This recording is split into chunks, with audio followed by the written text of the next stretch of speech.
Orang yang serius nak bina kekayaan, biasanya mereka ni tak akan simpan semua duit mereka dekat dalam akaun bank. Mereka akan pastikan sebahagian daripada kekayaan mereka berada di luar sistem keuangan. That's why kenapa tuan-puan perasan ramai orang yang dah mula ada simpanan emas fizikal macam dekat depan ni.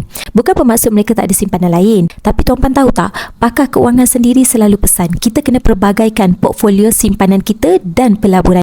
Emas fizikal dekat tangan saya ni ada satu kelebihan yang aset lain tak ada. Kebanyakan aset kita pada hari ini sebenarnya berada dekat dalam sistem simpanan bank, direkod, transaksi dipantau, aset dan komitmen semuanya ada dalam rekod keuangan. Tapi berbeza dengan emas fizikal, emas adalah satu-satunya alat yang tak ada dalam sistem rekod keuangan dunia. Sebab itu, ramai penyimpan emas yang sudah ada simpanan stabil akan mula fokus kepada item-item yang lebih besar.